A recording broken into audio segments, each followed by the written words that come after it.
Hey guys, how you going? So this is a short little video to give you the content that was going to be taught in the workshop, how to convert your social media followers into paying clients. Because I wanted to recap on that content so you've got an understanding of what it is that you need to do. So now, why is this important? The reason that I've created this workshop in the first place is because a lot of people are coming to me with the problem that they've got a lot of social media followers, a lot of people on Instagram and on Facebook, and they're liking their page, they're commenting and liking on posts and things, but nothing's happening, like they're not turning into clients. And so I thought I'd lay out a bit of a structure and a strategy of how to use social media properly, how to take what's happening on social media and bring it down your sales funnel into paying clients, and how to do it in a way that's not sleazy and not salesy and is still true to you, still authentic, and still matches what your avatar wants and what your clients want.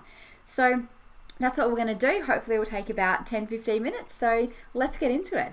First thing I want to explain is the customer journey. So not everyone that ever hears about you or knows you or reads your blog will become your customer. And this is what it looks like. The funnel is like, as you can see on the screen, nice and round at the top and narrow at the bottom. So at the top is where all the people come in, and then as they go down the funnel, they start opting themselves out, not being suitable, not being a match, whatever, until you're left at the bottom with a couple of customers who become raving fans and love what you do. Now, social media sits here at the top. Social media is where you attract people into your funnel, but then you've got to nurture that relationship, take them off social media, bring them into your own funnel and turn them into clients that way. So that's what we're doing through this whole strategy, this process here. First, I want to explain, why do people buy? So people buy off others who they know, like, and trust. This is really key. If people don't know who you are, why would they buy from you? If they don't like you, why would they buy from you? If you don't give them a reason to trust you, why would they buy from you? So the whole idea, think of it like like a dating metaphor, a dating scene at the bar. So you don't just walk up to the guy you see at the bar and be like, hey, let's get married. No, because he'd think you're crazy. You have a chat first, you find out a little bit about them, maybe you go for a drink, and then maybe you have a next date and you have a few dates, and then eventually you get married one day. So that's kind of the customer journey. We're not trying to marry our clients straight away, we're trying to buy them a drink and get to know them a bit better. So we go through this journey of know, like, and trust.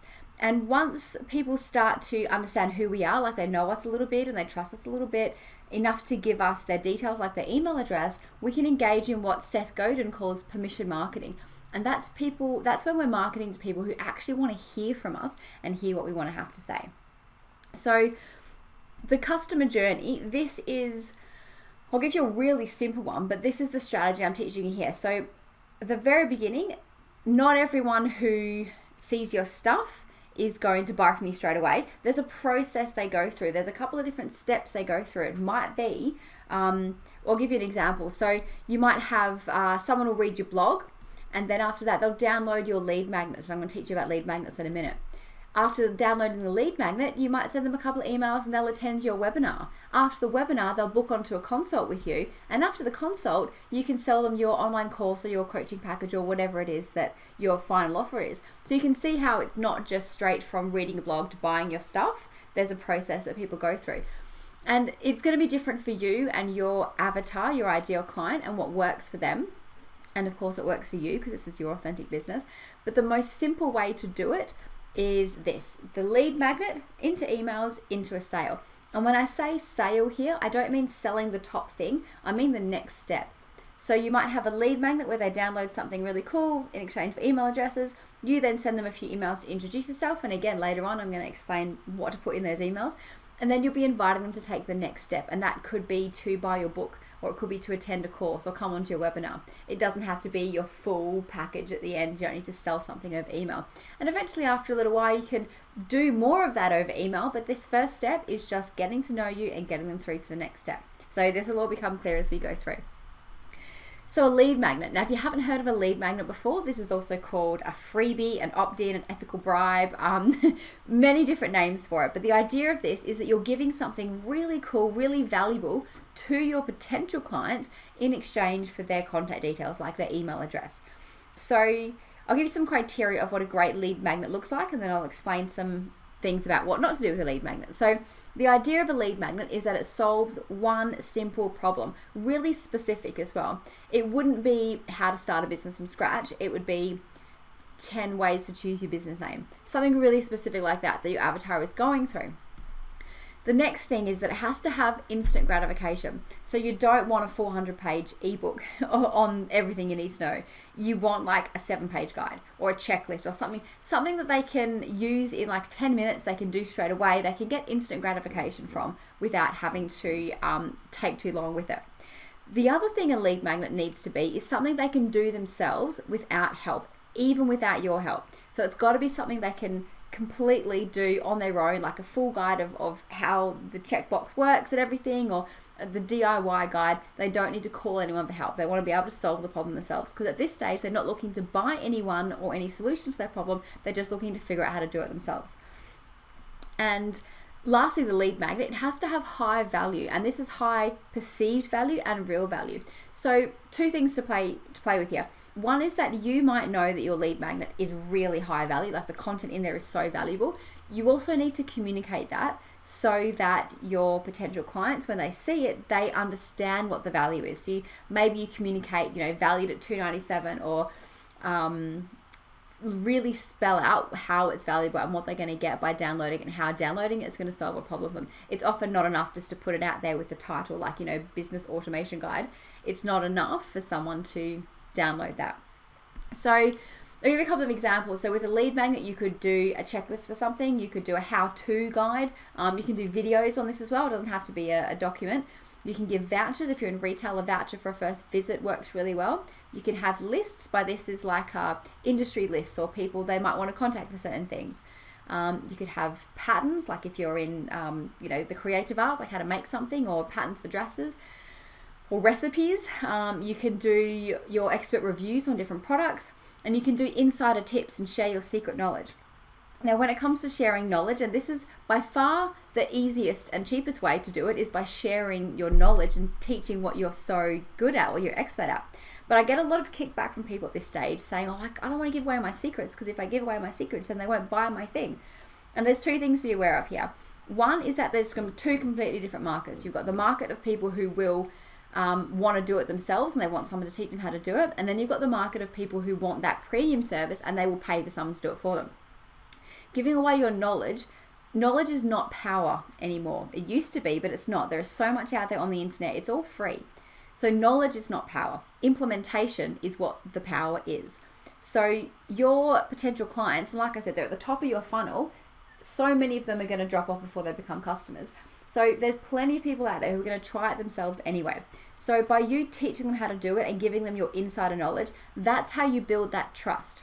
And then they'll try it themselves, and then when it gets too hard for them, who are they going to come to help them implement? They're going to come to you, because you're the expert that's taught them how to do it in the first place.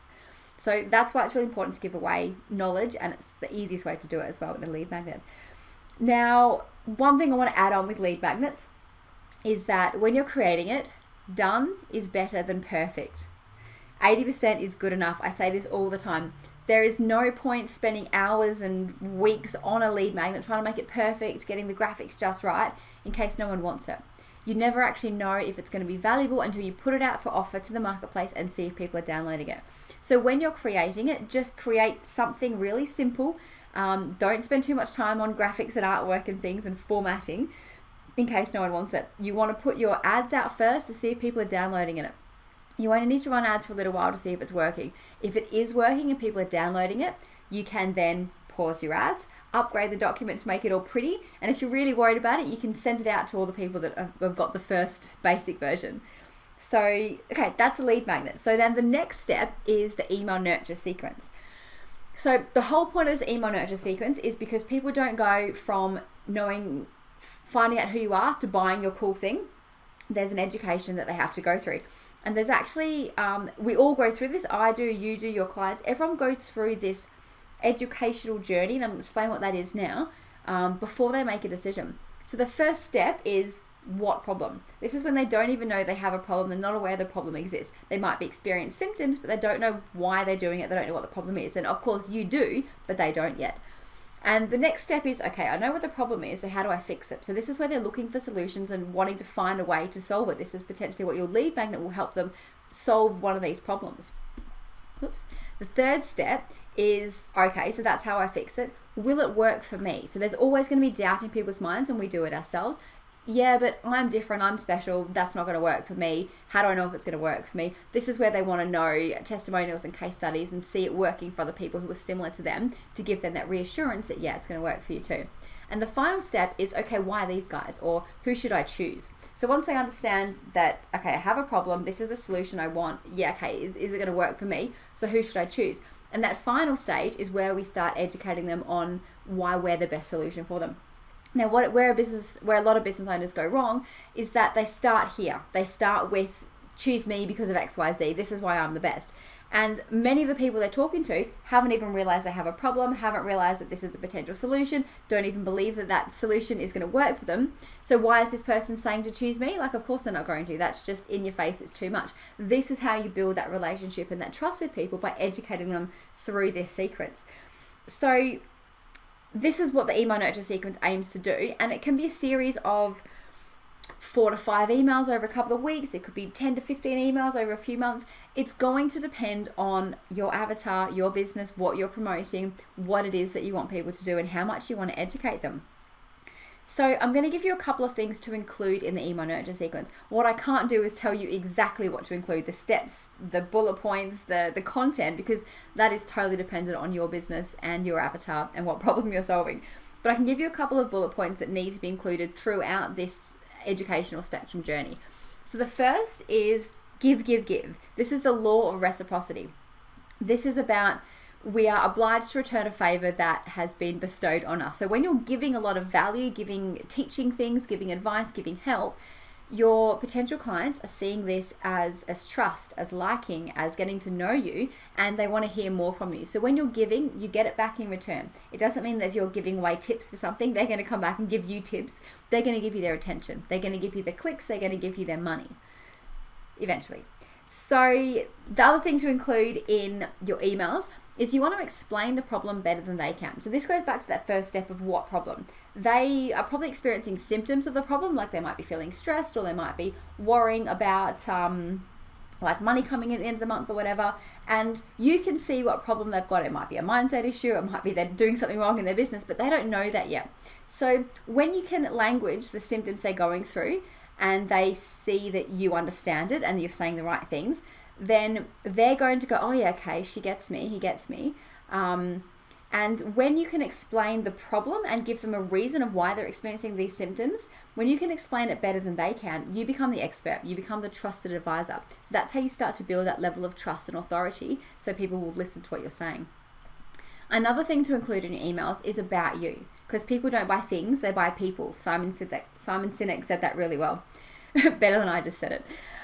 So the two parts of the about you want to include are your personality, so people can get to know you, so they want to understand what drives you, what you're passionate about, a bit about your background, some funny stories, a bit about your quirks, like who are you as a person. And the other side is your credibility, your authority. So who are you to say this stuff? You know, what kind of experience have you got? Now, this isn't like, I went to this university and I have that degree and I did this and I did that. It's not that. It's like you telling a story and you inserting little things. Like you, even example, when I was in my first year of this business as a business coach, because it was my first year in this business, I thought people would probably think that I had no experience, that I didn't know what I was talking about. So one of the first things I always said was, oh, back in my first business, we did da-da-da-da. And I would give some example or tell a story about something I did in my first business. That way, that got the message across that I had a business before, I knew what I was talking about, without saying I know what I'm talking about because I've run a business before. I hope you can see the difference. So tell stories about you and your personality and your credibility. The other thing you want to include in your emails is social proof. This is another one of the laws of influence. Law of reciprocity is one of them. So the law of social proof is testimonials, case studies. It's where people that you've worked with in the past are saying great things about you, and you putting those quotes and feedback into your emails so that your potential clients can see it working for people similar to them. Social proof is a really great one. And the other thing you're doing in this email nurture sequence is answering objections. And these are before the objections even come up. So you would know your avatar, you would know how your product suits them, you would know the kind of questions you normally get from people, and you want to be able to answer these before they've even asked it.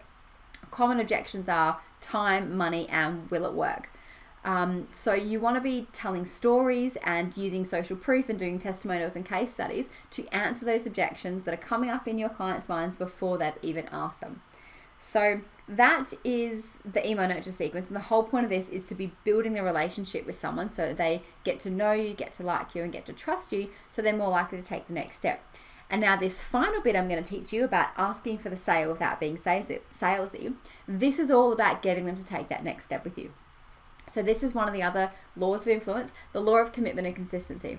What this means is that we are more likely to take the next step when we've taken the first step. We're more likely to continue on the path we've started rather than having to start all over again. We're more likely to continue doing what we said we were already going to do just because it's easier to continue going. So this is where you can use this in your emails by two ways. The first is understanding your customer journey and knowing that it's small step to medium to big step. It's not jumping all around. So it would be like download a free guide, here's a bit of a longer ebook, come to the webinar, book a one-on-one, one-off consult, sign up to a 6-week package. Do you see how they're all like increments going up like that? It's not download the free thing, sign up for the webinar, get the free ebook. Do you see what I mean? Like it's all jumping around. So the law of commitment and consistency is understanding your customer journey and going up in small increments. And that way, each time someone takes one step, the next one's only a little bit more of a jump and then a little bit more of a jump. It's not too big. The other thing you can do in your emails to activate this law of commitment and consistency is start getting, what was the next thing I was going to say? Yeah, said that already. So the next thing I was going to say was about the small action steps. So when you ask your potential clients to take some action with you and they do, for example, click this link to watch this blog or reply and let me know your thoughts on this, they're being engaged with you. They're starting to interact and they're taking those first steps, those first commitments with you. And when they're already engaging with you, it's easier for them to keep engaging with you. So the idea of that is that all throughout your email nurture sequence, you're asking for these little things, and I'll give you a couple of ideas in a minute, asking for these little action steps so that they can feel comfortable taking the next step with you. So and the final step. So a couple of ideas for you. You can click to read this blog, you can click to watch this video, follow me on one of the social platforms, hit reply and let me know, what's your opinion, A or B? So you can ask them a poll and you could say, I've got a cool thing to post for you, what's your address? So there's a couple of different ways in there that you can bring in those action steps to start getting that commitment building up and getting them engaged with you before you ask for, so that when you ask for that final thing at the end, like click here to register for the webinar, it's not such a big deal because they've been clicking on stuff all the way through. So in summary, what you want to do is map out your customer journey and your sales funnel. So this is going to be unique to your business, your avatar, and how you want to run it. Then you want to create a lead magnet which solves that first problem and use that criteria that I talked about in the lead magnet to make sure you create that. And then you'll be writing emails so they can take the next step with you. And remember, you want to remember the law of commitment for those small steps as they go through your journey. It's really important to understand who your avatar is here. So who are they? What problem? If you haven't done some work on this, then please feel free to drop me an email and I'll give you some more tips on avatar. And finally, done is better than perfect. So you don't want to be creating something and spending hours on it just for someone not to like it. So try it first, get it out there, see if people are responding to it, and then tweak it as you go and make it better. So I hope this has been really valuable for you. I trust that you got a lot out of it, and thank you so much for following along with me as I took you through this journey of how to bring your social media followers off social media and into your own sales funnel so they become paying clients. If there's anything else I can help you with or any other advice you want, please just let me know. My email is kat@kathomes.net and you can reach me that way. Thanks very much. Bye.